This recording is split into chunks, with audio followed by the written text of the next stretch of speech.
So, good morning. Hi. Today we're going to do the two emotions. This is so great. It's the two emotions are love and fear. This is in the text. It is in the text. I just want to say something about it. I was in a class this week where a newcomer, when we were talking about fear, she wanted to know, let's explore all the different types of fear and ways, and that's the way the world thinks. And as you and I were talking, we realized the course makes it so easy. Yeah. There's just two buckets. Anything negative that you're feeling comes from fear. Anything joyful, happy, peaceful comes from love. Makes it really simple. And remember I think I read this last week from chapter 6, like the first sentence in there. And chapter 6 is where Helen's scribing really straightened out. But it says it's easy to see the connection between anger and assault, but you don't see the connection between attack and fear. Okay. And right. if you see it as fear, then you can fill it up with love. Whereas anger gets more confusing. Yeah. Right. So seeing the fear behind your attack thoughts and stuff is really important, because it's my sense of emptiness, right, and lack of confidence that's allowing me to indulge that fear. Yeah, right. Forgetting who we really are. Yep. So this section is pretty simple, but it goes deep. So let's use it in that way. I think, boy, haven't we had some good sections lately? Mm-hmm. Okay, Dale, would you read the first paragraph, please? Give us your thoughts. Okay. I said you have two emotions, love and fear. One is changeless, but continually exchanged, being offered by the eternal to the eternal. In this exchange, it is extended, for it increases as it is given. Okay, that must be love, obviously. Mm-hmm. The other has many forms, for the content of individual illusions differ greatly. Yet they have one thing in common: they are all insane. They are made of sights that are not seen and sounds that are not heard. They make up a private world that cannot be shared, for they are meaningful only to their maker, and so they have no meaning at all. In this world, their maker moves alone, for only he perceives them. Ah, boy, that's really meaningful. You know, there's just lots of stuff. I guess it's as we go through this course, I'm becoming more aware of the stuff I look at and see. It's just my perception. You know, why am I upset? There's really nothing. There's really nothing to it. And the thing this first paragraph has a meaning to me, because it's something and this is very, very simple. The love and the fear, it's very easy to gauge where you're at in the moment. Just really simple. And all these things, I guess it's just my nature. I try and find what's the easiest. How do you get there the quickest without getting entangled in all the things, regardless of what it is, going through all the machinations, and you never get there because you don't go to the end. Right. So this is it's short and it's very simple, but it's very meaningful. Yeah. Right on. Great. That's well said. Anything else? Anyone else want to point out?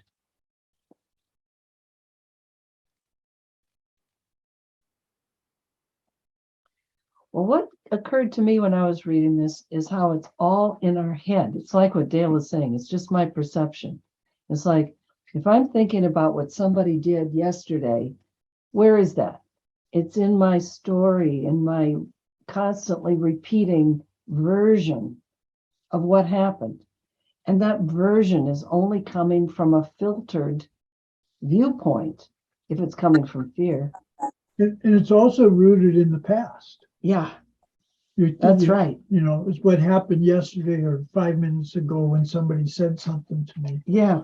And so in this world, this made up world that's in my brain, I'm believing my ego body system instead of believing Holy Spirit. Mhm.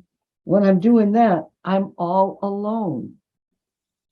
Other people may sort of agree with me, but they're not seeing it just the way I do. They're not feeling the rage, the outrage, the whatever that I'm feeling. So 1-7, they make up a private world that cannot be shared. So that is the big fault line, if you want to put it that way, in the course, is my private thoughts that I developed in time and space are not the ones I can share, but what I can share is salvation and forgiveness. Regardless of the form that it applies in them, I can share this idea of we're all forgiven. Right. We all really are back in love, kind of thing. That's the big thing, is to know. And he's saying those shared thoughts are really what gives your mental content to you that has meaning, that has real value, Yeah. is what I can share. Because it's coming from and points to the Christ, Yeah, the one self. right. Yeah. So we may have individual stories rooted in our own past, but we can share the idea that we can heal, Right. that we're entitled to healing. Connie, This go ahead. paragraph also reminds me of the lesson from last week about time and the ego Yeah. coming from the past all the time. Yeah. So it's like when I have a reaction, I'm not really in the moment. I'm back in the ego's time from the past that I'm putting now here. Right on. That's so key. So could you go ahead and read 2 for us, Connie? Sure. Each one peoples his world with figures from his individual past. And it is because of this that private worlds do differ. That's exactly what I was saying. Yeah. Funny. Yet the figures that he sees were never real, for they are made up only of his reactions to his brothers and do not include their reactions to him. Therefore, he does not see, he made them, and they are not whole. For these figures have no witnesses, being perceived in one separate mind only. Yeah, it's all coming from ego, coming from self. Yep. And I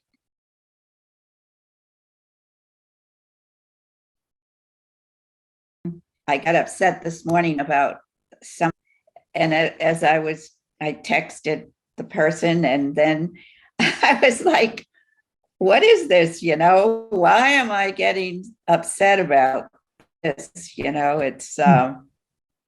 It's all me. Yeah. Yep. Anything that's not seeing the Christ self in someone else is ego. That's it. So let me point out in sentence 3, it begins with therefore, and therefore is a logical word. And what it's saying, because of what we just said, this is what follows. So it's important to understand that we don't see that we made the reactions of others to us. In other words, when we see them as being angry at us, we're making that up too. Mm-hmm. We're not responsible for them making up their thing, but their reactions to us are also what we're making up and from our private world. And that's why it doesn't mean anything. Yeah. And so if we're using the filter of fear, it will completely obscure and block the truth Right. about our brother. Right. So who's got the filter? I do. It's my filter. Right. So if I see you as frustrated with me, I'm also making that up. Yeah. And I can say she's calling for love, or I just don't see correctly or something. But Yeah. I'm responsible for how others are reacting to me. Yeah. I mean, that's where we make this big expanse into the bigger part of the mind and the larger self. Right. I'm responsible for everything that's in my mind. We're going to get into that, our split mind and how that all works. Kind of challenging, isn't it? Oh, let's see. Kathy, would you read 3, please? Sure. It's quite long, so if you want to pause at any point? Okay. Go right ahead. It is through these strange and shadowy figures that the insane relate to the insane world, to their insane world. For they see only those who remind them of these images, and it is to them that they relate. One of the smartest people I ever knew, he was somebody was getting ready to go to on a missionary kind of thing, and they asked him what kind of people he thought he'd meet. Asking the teacher, and the teacher said, "Oh, what kind of people do you meet here? Are they helpful?" And that's what you're going to find. Yeah, right. Yeah. Thus do they communicate with those who are not there, and it is they who answer them. And no one hears their answer save him who called upon them, and he alone believes they answered him. Projection makes perception, and you cannot see beyond it. Again and again you have attacked your brother because you saw him in a shadow figure in your private world. Boy, that is such a huge sentence. Mhm. And that is it. You must attack yourself first, for when you attack is not in others. For what you attack is not in others. And thus it is, you must attack yourself first, for what you attack is not in others. It is only its own reality is in your own mind. And by attacking others, you are literally attacking what is not there. Wow. So basically, people think that we have an objective world, and we really truly agree on very little. It's like this little tiny cusp of objectivity, and underneath is all this subjective stuff, and nobody agrees. It's kind of amazing we get along as well as we do. Yeah. This paragraph reminded me of the Truman Show. As if Truman were the projector, right? You're talking about the movie. The movie. Yeah. Yeah, the movie. Where he's in a completely made up bubble. But if we're the Truman and we're making it up ourselves, that's what this is picturing here. We've painted the walls, we've designed the characters. Yeah. And we can escape. Yeah. We can escape to the world of love. Yeah. So again in 7, and thus is like therefore, because of what was just said. Can you see in that how there's no order of difficulty in miracles? Talk about it. Well, if what I'm really experiencing is my own thoughts, Oh, yeah. instead of a political or social or relationship issue, if it's really just my private thoughts Right. that is upsetting me, then I can change my private thoughts. Right. And my whole world is going to change. That's right. Because now I'm coming with the Holy Spirit's thoughts that I can share with others. Yeah, that's excellent. Yeah. So my favorite lesson, one of them, is the review of lesson 17. It says, "Let me look on the world I see as the representation of my own state of mind. I know that my state of mind can change, and so I also know the world I see can change as well." Yeah, there's always a story. It's never just a discrete event or circumstance. There's a whole story behind all those experiences, and it's a story of how I see myself. Yeah, right. And it's all the ego's manufacture. Yeah. Yeah. In private thoughts. So attacking yourself first. Oh, excuse me. Go ahead, Kathy.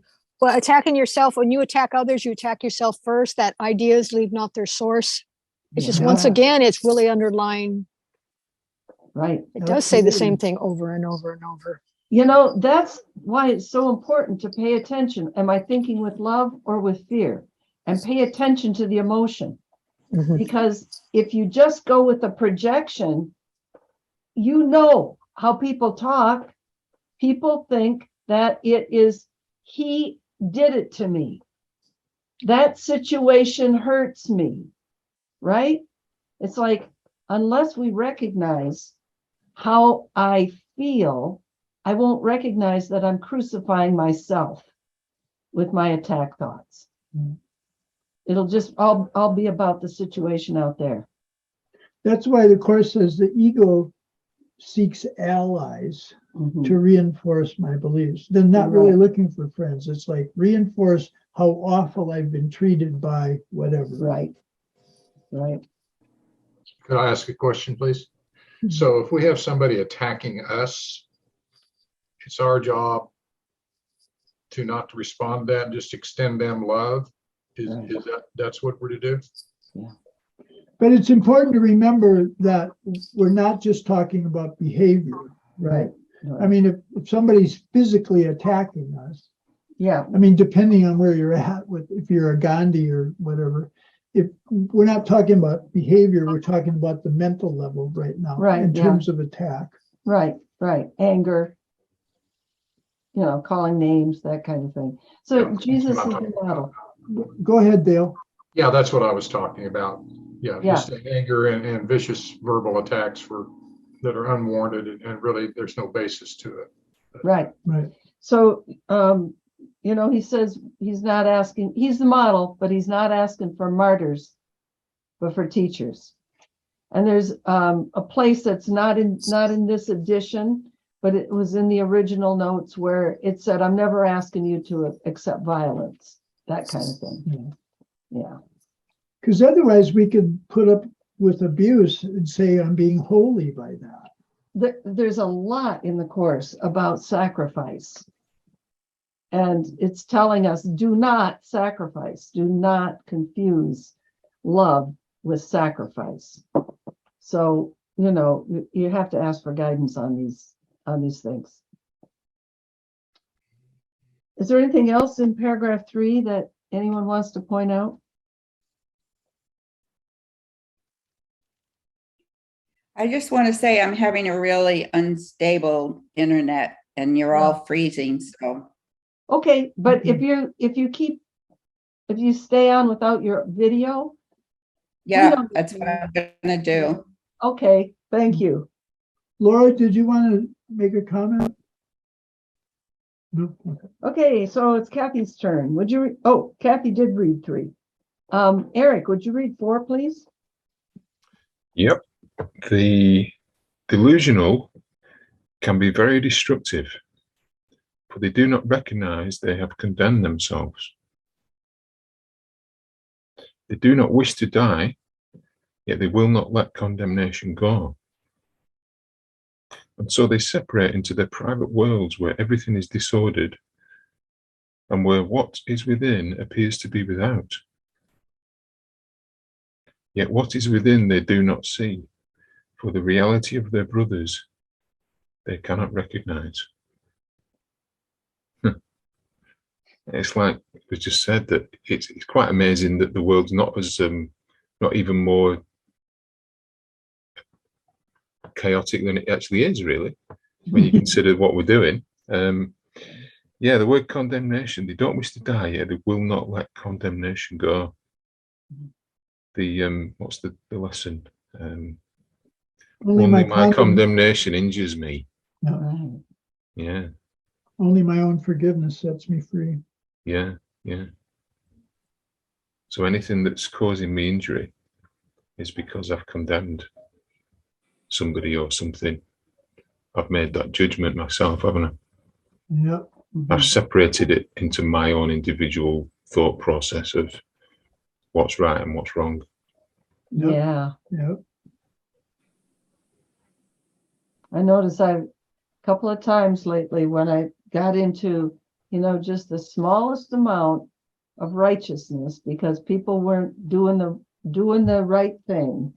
You know, somebody's parked in the wrong place and now that RV has to back up in the one-way lane, and you know, you hear the condemnation, right?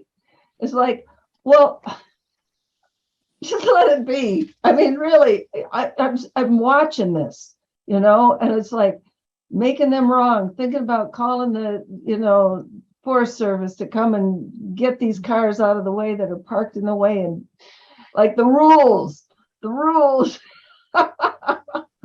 Meanwhile, who am I sacrificing? Yeah. Who are you condemning? Right. Yeah, that was me this morning, actually. I was driving down windy country roads, and there's cyclists, because it's a nice sunny day, and instead of just riding in single file, they're like 3 and 4 abreast talking to each other, so you can't pass them. Oh, it's just like, oh, Oh, man. That's why they call it road rage, right? yeah, Yeah, yeah, It's pretty easy to get. yeah. I mean, it literally hurts us. So let's say I'm the road rager, hurts me emotionally. And then eventually it'll start breaking down the body.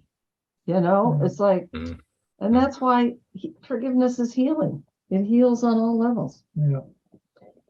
I just picked up on in sentence 3, the second part there, which says, so I'll read the whole thing. And so they separate into their private worlds where everything is disordered and where what is within appears to be without. And I just picked up on the word disordered because I was listening to another teacher and he was talking about a section that we've already read in chapter 5, and it just made me go back to read what it was saying about the disordered. And so it says irrational thought is disordered thought, and that where is the other one? Every disordered thought is attended by guilt at its inception and maintained by guilt in its continuance. So for me, it was just a disordered jumped out at me, so I went back to read it. So it seems to me the context of this sentence is that when you're in your private world, you're thinking from guilt, you're thinking from fear, and you have these disordered thoughts. Yeah. Right. Great. Thanks That's a for the good- scholarship. Yeah. Do you want to read 5 for us, Laura? Sure. You have but 2 emotions, yet in your private world, you react to each of them as though it were the other. For love cannot abide in a world apart, where when it comes, it is not recognized. If you see your own hatred as your brother, you are not seeing him. Everyone draws nigh unto what he loves and recoils what he fears. And you react with fear to love and draw away from it. Yet fear attracts you, and believing it is love, you call it to yourself. Your private world is filled with figures of fear you have invited into it, and all the love your brothers offer you, you do not see.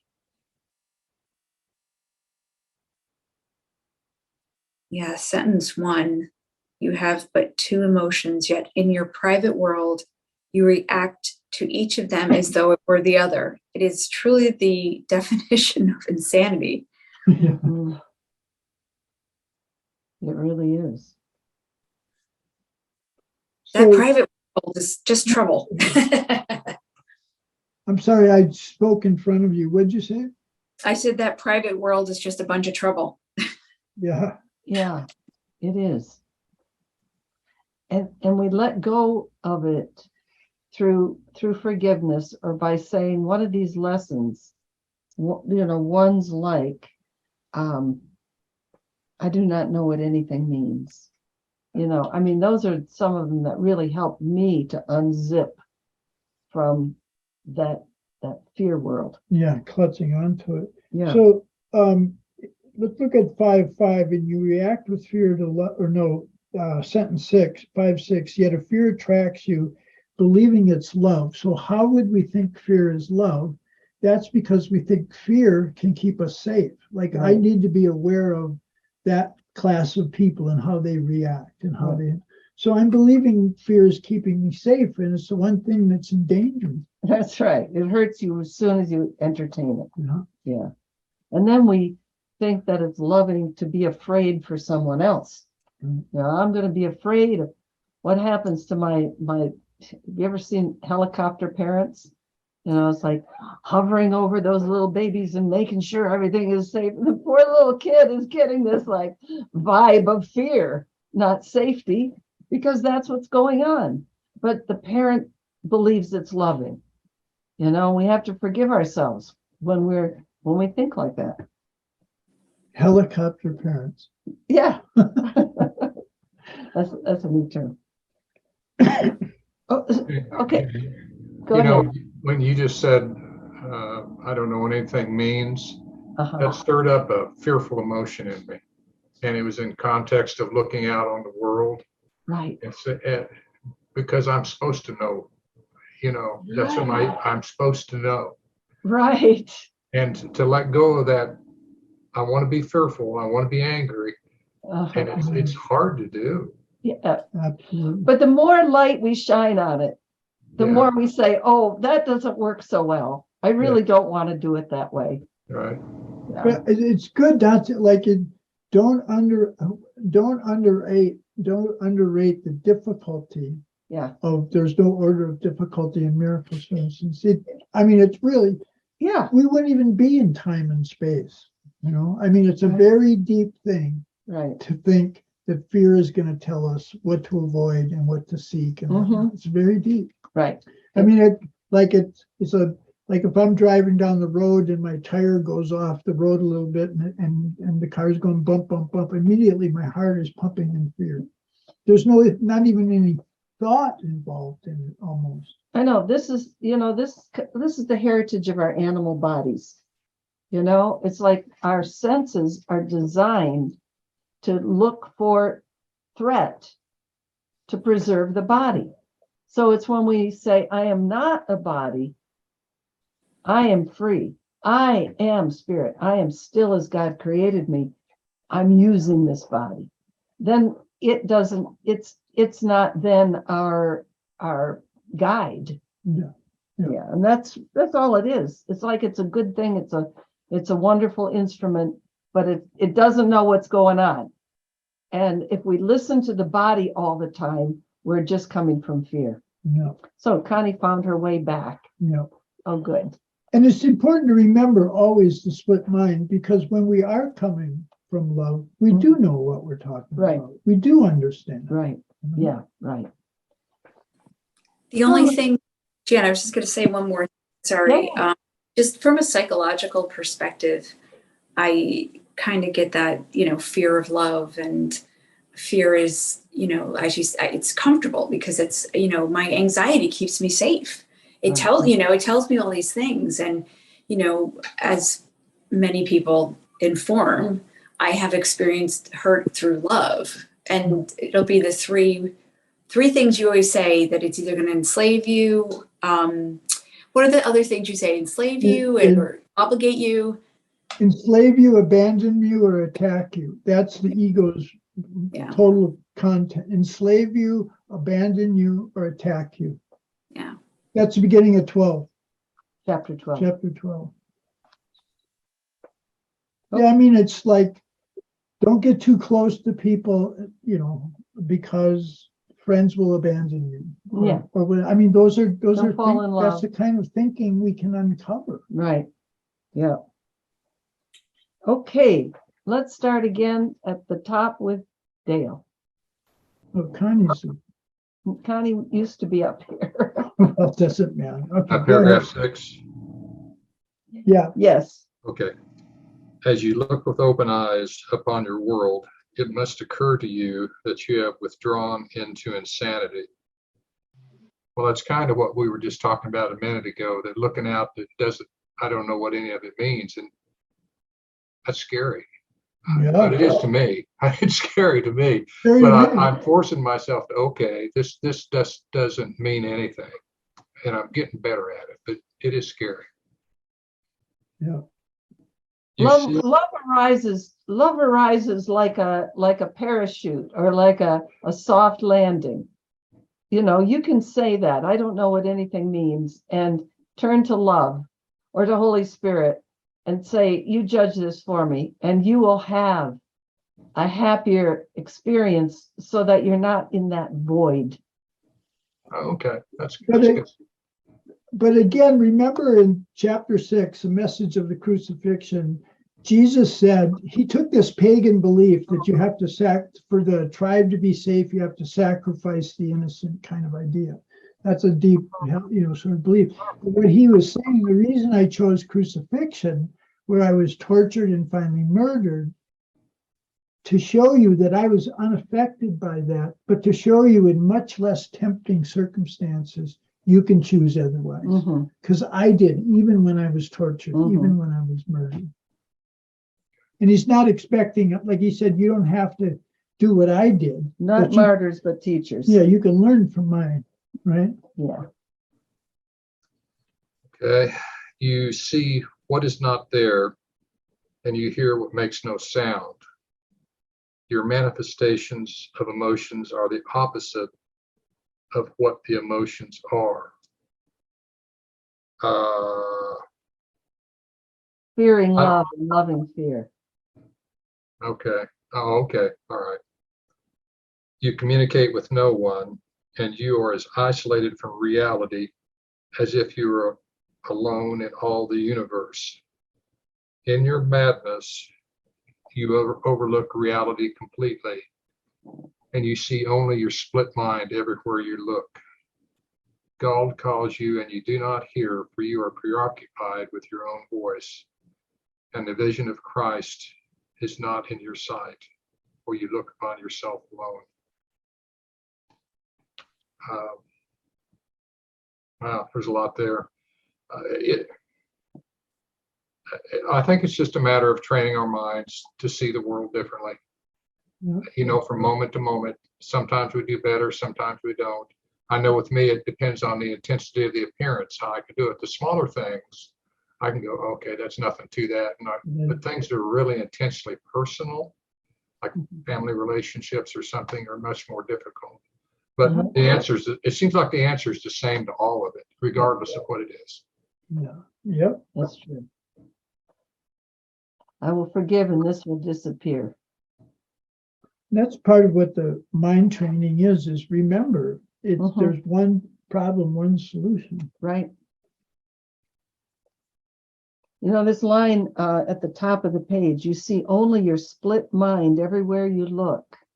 So when I see horrible people, you know, horrible situations, school shootings and, you know, countries being ravaged by war and things like that, that's my split mind projected. And when I recognize that so all the upset that I'm projecting out there is coming from my mind. And it's not like I am such a terrible monster, although it looks like that. It's that the ego is a terrible monster. It's in all of us until we call it on its game and let it dispel, let it be dispersed. But again, it's important to remember he's talking about this mental activity of ours of either attacking or forgiving, not necessarily not primary of the action, right? It's not denying, Right. You're not saying to yourself, oh, the murder was okay because the world's an No. illusion. You're not doing that. If you're on the level of mind and seeing, are you going to offer forgiveness to that, or are you going to offer an attack? And then you can deal with it on an action level. When you're at peace, When you're you at can peace listen and to you Holy can- Spirit. You can listen to Holy Spirit what you should do. Yeah. And yeah. I mean, think how much people have put up with abuse just saying, oh, I'm supposed to love them. I know. And they stay in dysfunctional relationships. Exactly. Exactly. That's why forgiveness of myself and my split mind and what I'm seeing out there, this is deep psychological work. Yeah. My doing that has got to be the main deal. After that, when I'm in peace or relatively in peace, I can hear the Holy Spirit. Yeah. And it might say, go to Ukraine. It might say, send $50. It might say, you know, anything. It does not preclude action. It's just that we don't listen to the ego about what we should do. Yeah. We seek peace first. Seek first the kingdom of heaven, and all things will be added to you.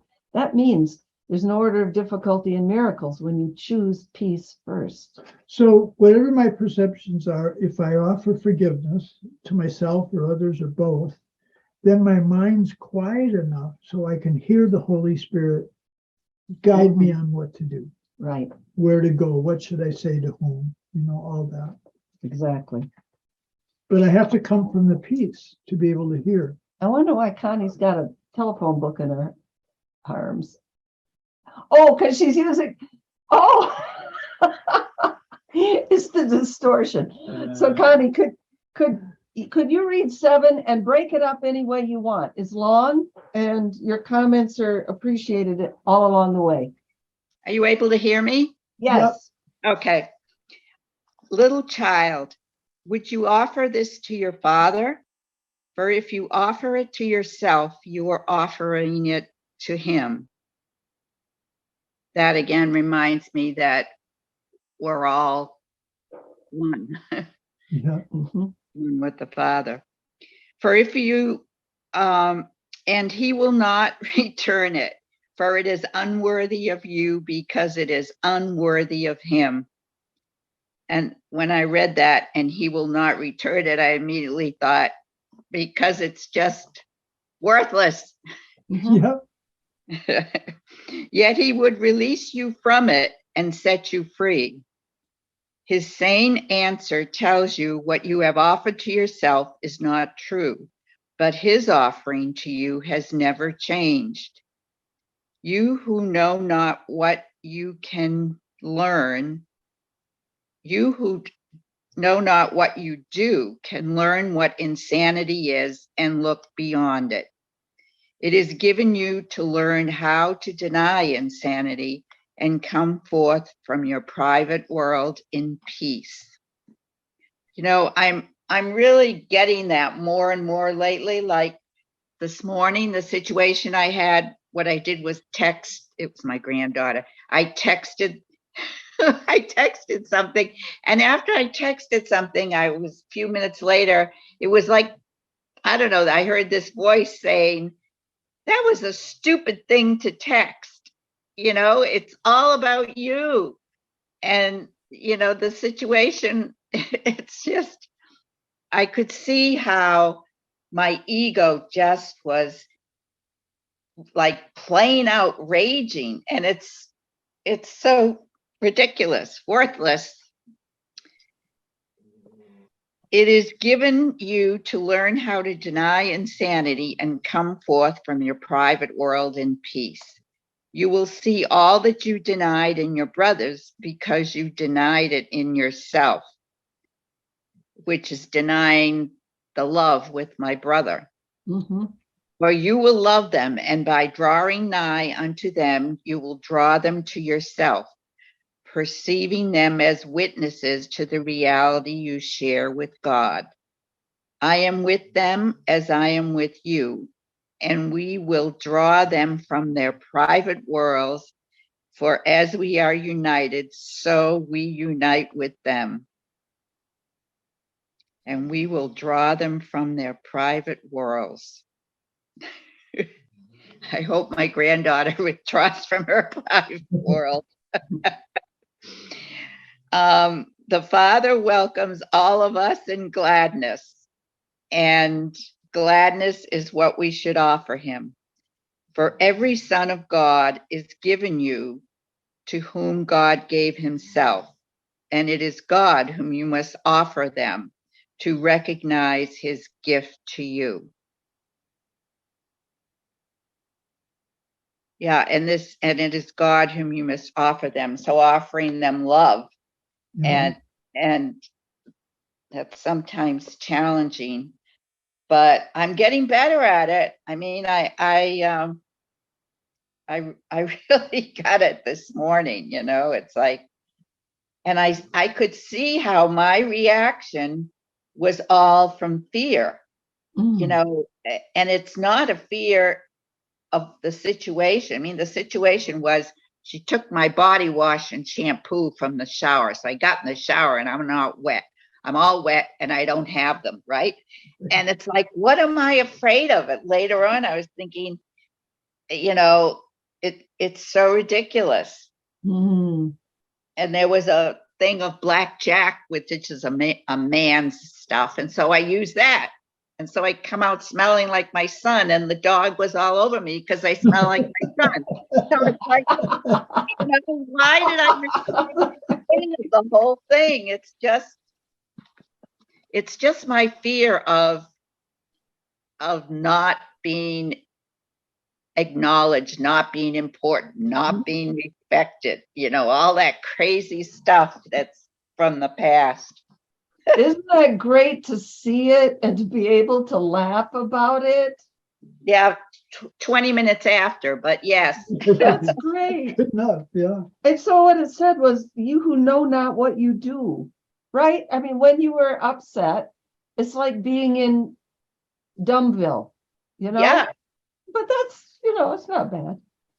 It's it's not, almost like you're in suspension. Like you're not, yes, I just got it. It's not being in the moment. I'm being somewhere else, yeah. like being drawn to whatever the past was or whatever, the fear. Yeah. The private world, as it calls it here. Right, Private world where you're all alone. Yeah. Yeah. right. The lesson this last week, it was about, it can be about my own gratitude I earn. And it's talking in there about when you are doing somebody a favor and they don't shower you with lavish gifts, you want to take away whatever, the lack of respect or whatever it is. And it's like, it's up to you to appreciate yourself. Yeah, right. Right on. Yeah. Right. So Kathy, you want to read Well, 8? Can I make Sure. so 710 is, I mean, Connie explained it so much better, but 710, I am with them, Like any person that I'm judging is horrible. or whatever circumstance, whatever, I am there, he's saying, as I'm with you. And now here's what I want to look at, and we will draw them from their private worlds, for as we're united, so we would unite with them. So we will draw them from their private worlds. Well, he's saying the world, that our mind is free, so their minds are free. So how can it be that we're able to get them out of them? So the example I use there is like little children who get scared of thunder, right? Yeah. They're coming from their private ideas Yeah. about it. And as a parent, I can say to them, depending on their age, it's just the weather, you don't need to be scared. Well, I pulled them out of their private world. Right. And I think that leadership is like that. If you're in a group or a community and you lead others, you set examples for that. And we do it for each other. Like, a friend of yours can be really down on themselves and they're really, they're just so obsessed with what's wrong. And you, as a friend who loves them, can say, that's not true of you. You've drawn them away from their private worlds. Or just loving them, Yeah. it because doesn't have love is contagious. I think that's another way of seeing it. right. Kathy, would you read 8, please? Certainly. Vision depends on light. You cannot see in darkness. Yet in darkness, in the private world of sleep, you see in dreams, although your eyes are closed. And it is here that you see you made. And it is here you see what you made. But let the darkness go, and all you made you will no longer see. For sight of it depends upon denying vision. Yet from denying vision, it does not follow you cannot see. Yet from denying vision, it does not follow you cannot see. Okay, but this is what denial does. For by it you accept insanity, believing you can make a private world and rule your own perception. Yet for this, light must be excluded. Dreams disappear when light has come and you can see.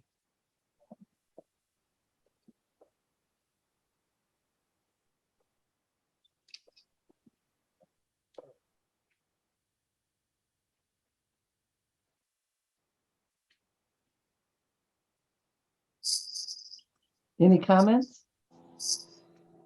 You don't have to. I pretty much it's like when you got your eyes closed, you're even more withdrawn. And yeah, I can see it's just a further explanation of what you do, but I don't know how exactly. So this paragraph is pretty much an extended metaphor of darkness and light, as we know it. And I think what it's saying is you can see the truth of your brothers, but you're denying it. You're denying it by covering up your eyes. That doesn't mean that you can't see. You can see. You just have to deny the denial. In other words, take your hands away from their eyes. So that's what 8:6 is really articulating. Yet from denying vision, which is what he's saying we're doing, it doesn't mean you can't have vision. Right, You're not stuck in right, that cognitive activity. right. You can see it differently. Yeah. Right. So what if you want your head to stop hurting, quit hitting it against the wall? Yes. Yeah. Yes. You know, this is saying that we think when we're thinking with ego, when we're thinking with our body identification, we think that by banging our head up against the wall, we're going to gain something. You know, whatever that is. But if it hurts, it's not love. Okay, let's see now. Whose turn is it? What direction we going in? I think it might be Laura's turn. Laura, would you read 9, please? Okay. Do not seek vision through your eyes, for you made your way of seeing that you might see in darkness, and in this you are deceived. Beyond this darkness, and yet still within you, is a vision of Christ, who looks on all in your light, who looks on all in light. Your vision comes from fear as his from love. And he sees for you as your witness to the real world. He is the Holy Spirit's manifestation, looking always on the real world and calling forth its witnesses and drawing them to you. He sees what he sees within you and would extend it, and he will not return unto the Father until he has extended your perception even unto him. And their perception is no more, for he has returned you to the Father with him.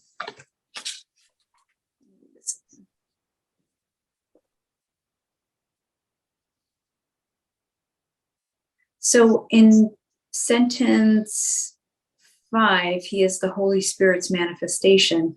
Are we talking about the Christ in others? Yes. And yourself. Okay. Yep. So, well, it's up to us. We have to decide to see the Christ, right? And if we don't, we're still in perception. We'll still be in perception. It's just that our perception will have light. Right. It'll be in Right. using Right. vision, Christ's vision. So this is really important to get, because even from our worldly thinking, we often think forgiveness is the right response. Yeah. Right? It's right that I should forgive and all that. But what the Course is saying, if we've really forgiven, we can have these inner eyes of our true self, Right. and we can hear with these inner ears, and basically hearing the Holy Spirit. Mm-hmm. Right. Right. That's the real world. Right. So it's important to remember that that's the next step after forgiveness. Now I'm able to hear wisdom or love guide me instead Right. of the ego. I'm able to see the real world because I've forgiven. Right.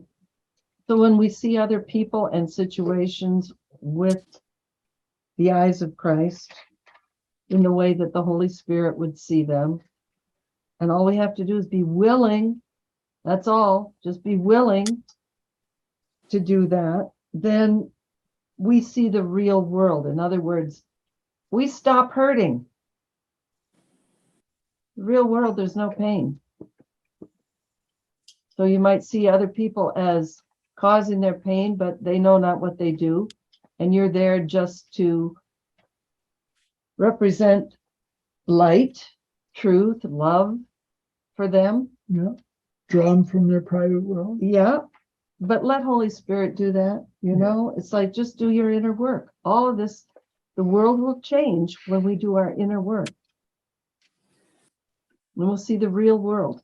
And that is a perceptual world. That is the lawns of heaven. That's before the gate. When we leave perception entirely, okay, that's what's happening, but does not happen in any sustained way while we're in bodies. As it says in the manual, it's not a reasonable goal. It's not where we're going here. We're going to the real world through forgiveness. That's all we need to do. And it's good enough. It's really great to live in a world that's lit with love, right? I like that. I place the future in the hands of God. It says that once we do that, our mistakes are no longer bothering us because we know they'll be corrected. Yeah. We're not anxious, oh, will I get it right? Will I get it right? If we've accepted atonement as our one function, he says you'll have all the time you need to learn it. Right. Whereas in the world, it's like, I better learn that, or what am I going to do about my mortgage or something? Always anxious. Yeah. Yeah. That we recognize, well, I may be making mistakes, but they'll be corrected. I can't remember. Go ahead, Laura. No, Thank please you. go ahead. I can't remember what chapter it's in, but there's a prayer in which there's a line along something like, and the Holy Spirit will undo all the consequences of my wrong-minded thinking. I wish I remembered that more often. Page 90. Thank you. Page 90. I'm going to write that down because it's a great one to have when you're getting stuck in the past, or I'm feeling guilty for something that, and when I remember that, it just brings me a lot of peace. Like, okay, Holy Spirit, go fix it.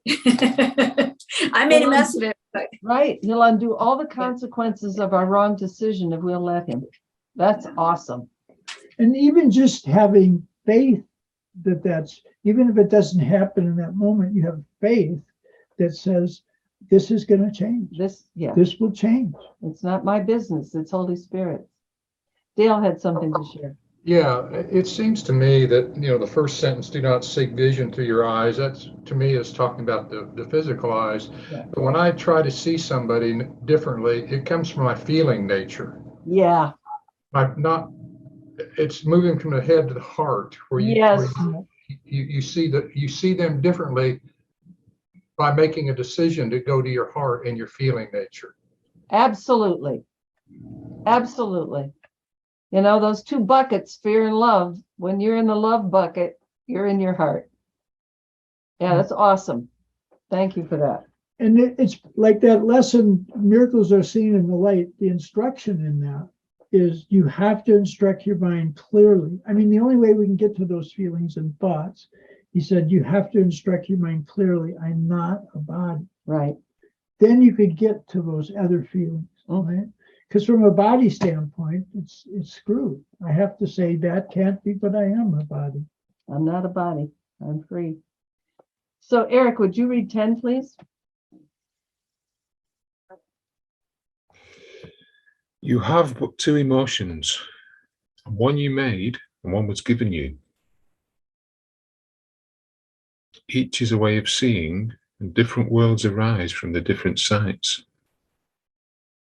See through a vision that is given you, for through Christ's vision he beholds himself, and seeing what he is, he knows his Father.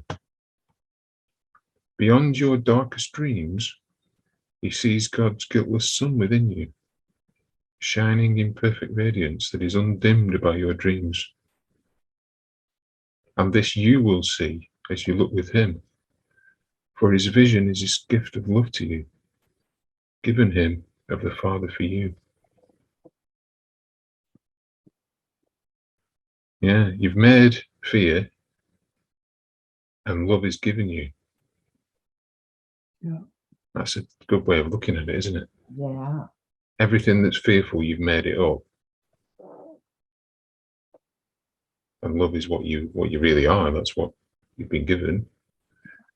And you've not been given anything else, actually, have you? Yeah.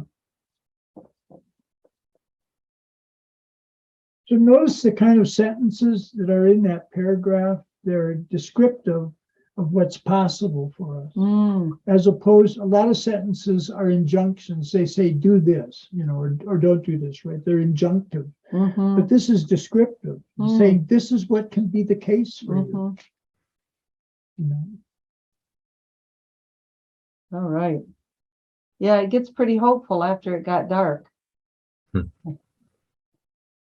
Let's see. Any other thoughts on 10? Well, let's have Dale wrap it up with 11, please. The Holy Spirit is the light in which Christ stands revealed. and all who would behold him can see him, for they have asked for light. Ask from where? From our mind or from our heart? I mean, I know this is splitting hairs, but it's important. It's important to me. Right. So in what place does Jesus, he's always saying gratitude, there's gratitude of the heart and thankfulness of a mind. But they're really the same.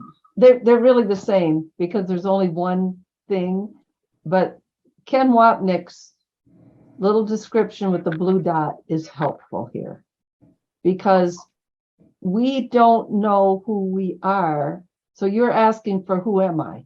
Who am I making that decision? Am I the Christ making that decision? Am I the ego? And he said, it's coming from the Course, where it says the only freedom left to you right now is the power of decision. So he uses this blue dot. It's like a blue magnet. And he's got a list on one side that's got all of the synonyms for the ego's world. And on the other side, all of the synonyms and descriptions of the real world or the reflection of heaven. Both perceptual, but 2 columns. So love and fear. And the decision maker is that little blue dot. That's all we are. When we're making a decision, we are the blue dot that can go over here or over here. So it's just like we can't answer the question of who is it that's making this up or making the decision, because there really isn't even any real decision to be made. Yeah. Okay. It's a place where truth meets illusion, and you gotta juggle a little bit. Well, my heart is beating in the peace of God. My body's flooded. I think that in terms of what cognitive content am I working with, feeling is much deeper. Yeah. I'm coming from my feeling, my deeper sense of self. Well, so fear is more. I don't think we need to get into that. I could see a whole hour's discussion on this. So, yeah. Move on. Exactly. So I think there's a course written about it. Yeah. Okay. Okay. Nor will they see him alone, for he is no more alone than they are. Because they saw the Son, they have risen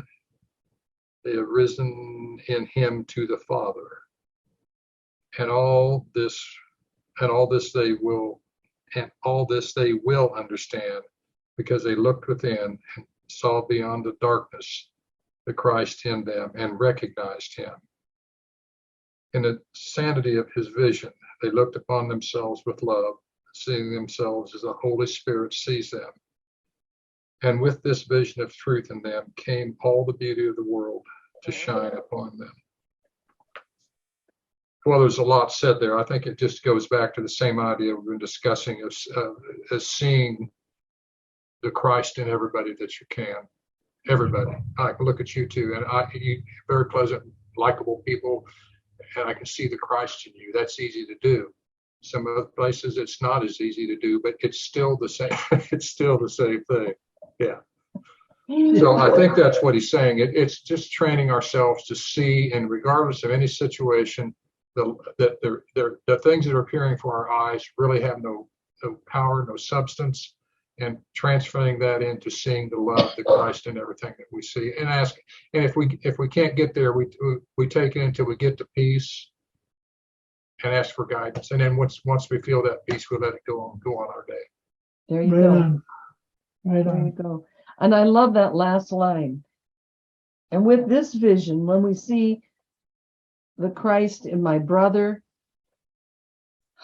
and recognize who we are, we'll see all the beauty of the world coming to shine upon us.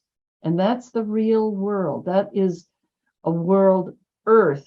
You could call it earth in its transformation.